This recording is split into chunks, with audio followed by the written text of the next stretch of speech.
Welcome back to another episode of Rock Boys Football. Dill, Kirby Smart, the Georgia Bulldogs, rolling into 2025. I got some bold predictions about this football team that I want to get off my chest. And look, the insight to my brain as I was chefing these up is I closed my eyes and said, there are a lot of people that are doubting Georgia in 2025. And I've been very vocal. Look, I don't blame the people for doubting this Georgia team. There are a lot of question marks on this roster, but there's one thing we know for sure, that there's a national championship caliber ceiling to this football team in 2025. I closed my eyes and said, hey, what needs to happen for Georgia to become that national championship team in the 2025 year? And what things do I think can happen rolling into 2025? Fired up to get into it. I think these are some of the more important storylines for Georgia fans to monitor rolling into 2025. Before we get into it, as always, to the Georgia fans, please let it fly in the comment section. This is the year to make your bold predictions about Georgia, because you go back to 2024, Dill, I don't know how bold you could get with that Georgia team. Like, we kind of just knew what they were going to look like, and it kind of just didn't reach the ceiling that we thought it was going to reach in the 2024 year. 2025, plenty of question marks and players that we think can break out. Let it rip in the comment section. Appreciate you guys rocking with it. If y'all do enjoy the content, consider subscribing to the channel. And Dill, I'm going to start with this. Both tackles finishing as all SEC dudes. Now, number one is you look at the SEC and say, they ain't that many tackles that you trust going into 2025. Like Will Campbell no longer at LSU. Calvin Banks no longer at Texas. A lot of teams have question marks at tackle going into 2025. I look at Ernest Green, I look at Monroe Freeling and say, look, if you told me they're both top 50 NFL draft picks in 8 months, I wouldn't be all that surprised. Monroe Freeling, to me, is the guy we should focus on. Because Ernest Green, I think he was just struggling with injuries. And you look at Ernest Green, we've seen him play like an all-SEC tackle. We even seen him in spots in 2024 play like one of the better tackles in this conference. Monroe Freeling, a little bit less consistent. I'll give you the T-box here. Am I too high on Monroe Freeling rolling into 2025? And again, it's bold for sure, because like the way he was playing last year wasn't good enough for sure. But like you talk pure athletic traits and like what you look for physically in an offensive tackle, Monroe Freeling has it. So that's like the difference. Like there's some tackles who aren't good tackles, and it's like, oh, well, this guy just doesn't move well enough. He doesn't have long enough arms. There's just like physical limitations that like, well, it doesn't really matter what happens. This kid's not going to be particularly good. There is nothing like that with Monroe Freeling. Like athletically, he's good enough to be really good. Again, another guy who felt like he was dealing with some injuries too. A good healthy year from him. I mean, he could be in that conversation. Like it is bold for sure. Here's what I think you might be counting out, because I know, and I'm not even trying to put you on blast, but you got more question marks about Monroe Freeling than I do. We've talked about it plenty over the last couple of months. Well, because it's not all about physical talent. You still look, and I ain't necessarily. Here's my take on Monroe Freeling's performance in 2024. The more I've watched him, there was a lot of good, man. There was a lot of good, but the bads were bad. Like the bads, especially in that Notre Dame game, were bad in terms of like, hey, you're costing us football games, or you're costing us the opportunity to go out and win a football game. Can you eliminate the bad bats? Is probably where it starts. But number two, Dill, I think people forget like how we talked about Monroe Freeling when he committed to Georgia out of high school. Look, this was a guy that I would have been surprised if he was a year two guy. I always felt like it was probably going to take 24 months before he was ready to really reach what I thought he could reach as an SEC tackle. Well, guess what? We're going into year three. I think people forget that he was a redshirt freshman last year. 85-inch wing, a guy that showed me more physicality in the run game than I thought we were going to see from him in year two. He's a guy I think could take a massive step in 2025. And when you start looking at, hey, what needs to happen with Georgia, we got to get back to dominating on the offensive line. I'm sneaky, pretty dang high on the interior group. I know you lose a lot of good football players. I know Micah Moore is damn good. I think Drew Bobo is probably one of the more slept-on guys on this roster, whether it's Dan Calhoun, whether it's a guy like Juan Gass, and I kind of trust that the interior offensive line going to be solid. If we can get these tackles to do what I think they can do in 2025, that's step number one for Georgia becoming national championship caliber team. And then Dill, the run game, man. Nate Frazier, 1,200 1,200 rushing yards in 2025. Why so high? I think he's clearly the best back on this roster. The way people are talking about Josh McCray, like Georgia added him to take 15 carries a game, is absolutely asinine. And this is with all due respect to Joshua McCray, Dill. Josh McCray ain't close to Nate Frazier. If Nate Frazier plays the way I think he can play in 2025, Josh McCray is a short yardage back that you use in seldom situations. Nate Frazier is the guy that's getting 20-plus touches in this Georgia running back room. And if he can be a guy that, hey, it starts with the upfront offensive line, but if Nate Frazier can take that year two step, I think there's a little bit more trust that we can feed Nate Frazier where, last year I think Kirby Smart was hesitant to use Nate Frazier in some of those big moments. He's fumbling the ball too much. I agree. Like he takes that because everything else I thought was great. Was like awesome. The way he runs the ball, like in the physicality at the size, he's really good athlete.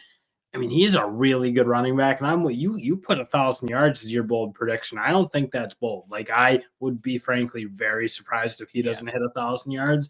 I'm looking for like big time bell cow number one back play from him. Because again, you like some of the young guys coming up through, and I do agree with you on Josh McCray. He's not coming in here to be the primary ball carrier for the Georgia Bulldogs. But you have some young guys coming, but I look at what Nate Frazier did, the workload he was able to handle last year, what he could be heading into year two with the new fit, like the physicality, just taking a step forward. There's separation there, man. In my opinion, there's pretty clear separation. Normally, we see like a two running back committee by Georgia, right? Because they've always had two running backs that were really, really getting good, going back to like Zamir White, James Cook. This year, I think he got one that's head and shoulders better than the rest. Give your players the football, feed them. And I think Nate Frazier is one of those guys. Last one on offense, still 3 different wide receivers going for 750-plus yards.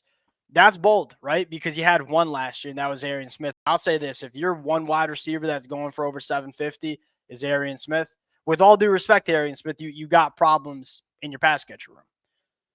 I think you got 3. Colby Young, Noah Thomas, Zachariah Branch. Those are my picks. I think they're going to get creative with Noah Thomas. There's a lot of Georgia fans who are talking about that quote-unquote position battle between Colby Young and Noah Thomas for that X wide receiver role.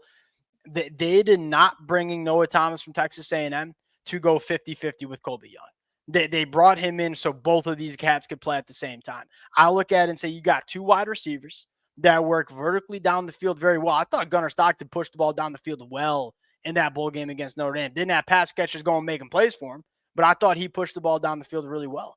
You got 2 guys that I think can work vertically up the boundary very, very well. Safety's going to have to respect that.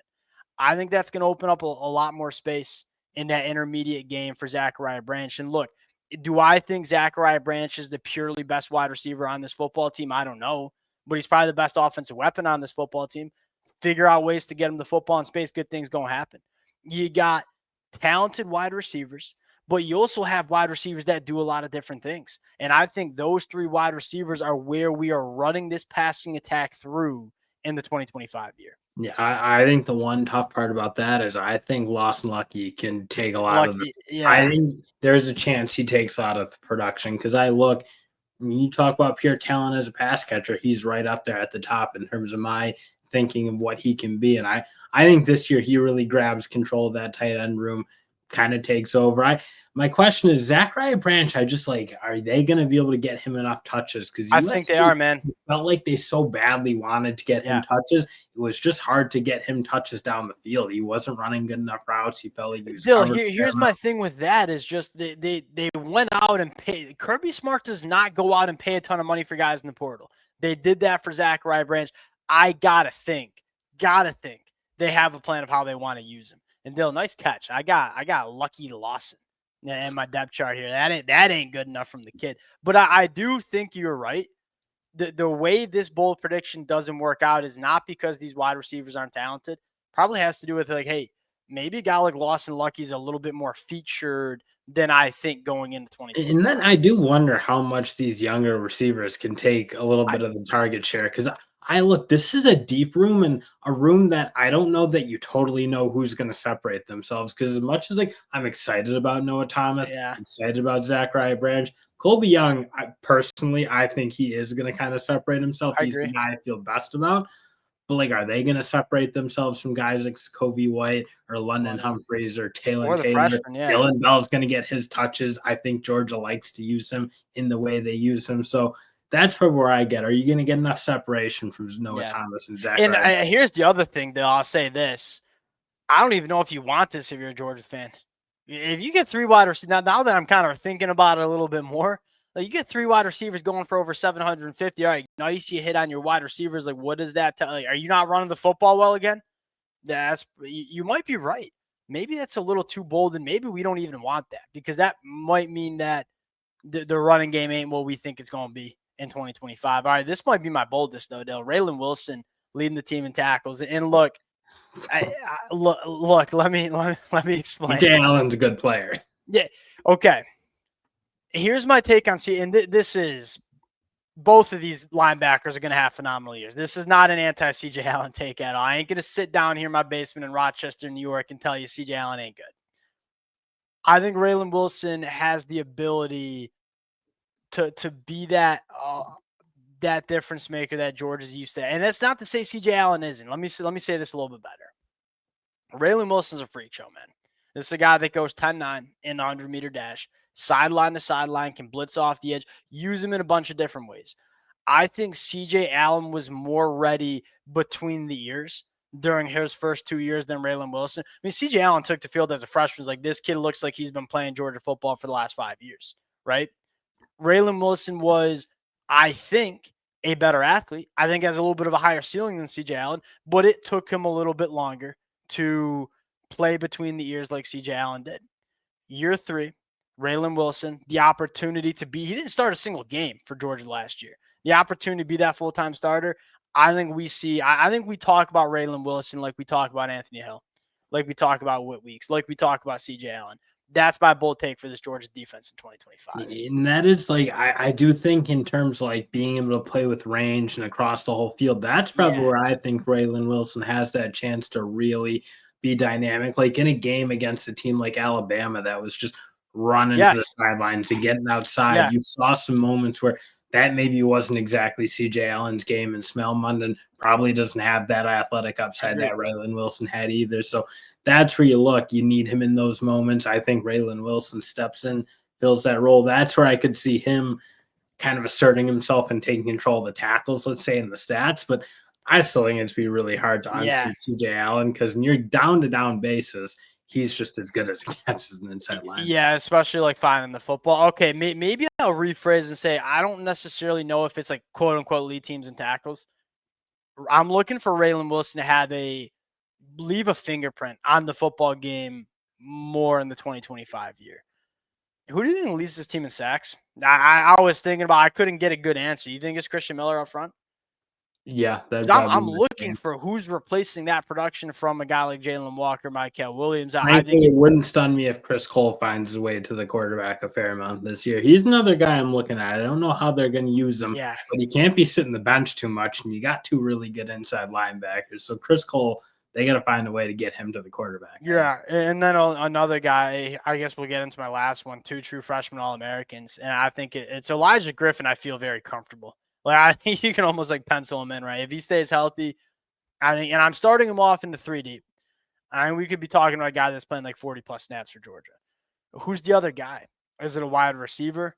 Is it maybe Bo Walker? Is it maybe Juan Gasson up front? If I had to ask you, hey, who do you think the other freshman All-American is for Georgia on this football team, who do you think it's going to be? And why I think this is important is I look at Georgia, and again, I'm closing my eyes and envisioning Georgia winning a national championship. I feel like one of these freshmen or a couple of these freshmen going to have to play big roles for Georgia in 2025. I think Isaiah Gibson's the important one because I think his path to playing is less crowded. Like even Elijah Griffin, he's going to have to fight his way over a lot of really good players. I think people like underrate what this Georgia defensive tackle group is. I think you think about some of these younger, especially that kind of sophomore like class, if you will. There's just a lot of, again, nobody's emerged necessarily, but a lot of talent. And Kristen Miller, I think, is great. Jordan Hall's started to play well. I love Xavier McLeod. I look at Isaiah Gibson, like Justin Green and Jonah Jonah, like we don't know a ton about those guys. And Isaiah Gibson probably got the physicality and talent to play pretty definitely early. I mean, he's pushing 260. I mean, I think he was 260 coming out of high school, and probably has the best pass rush upside, and that's what Georgia's trying to find here. Look, I think stopping the run, when you have the amount of guys, the amount of big bodies Georgia has up front in the middle of the defensive line, combined with the linebackers, they ain't gonna have no problem stopping the run. My biggest concern is that, hey, when we get into those third and long situations, we had Jalen Walker ripping it off the edge. We had Michael Williams on the other side. Who is that pass rusher that we fear? That's the man. Like, I'm so upset Damon Wilson transferred out, because I think that would have been the guy for Georgia 2025. Is it Elo? Is it Isaiah Gibson as a freshman? You got to find that guy. That is one of the biggest question marks about this defense in fall camp. And maybe it's the linebackers. Maybe it is a guy like Chris Cole. Maybe it is a guy like Justin Williams. We'll see. Fun little conversation, talking this team in a little bit of a different lens. Georgia fans, please let it fly in the comment section. Appreciate you guys rocking with it. If y'all do enjoy the content, consider subscribing to the channel. We're going to talk to y'all later.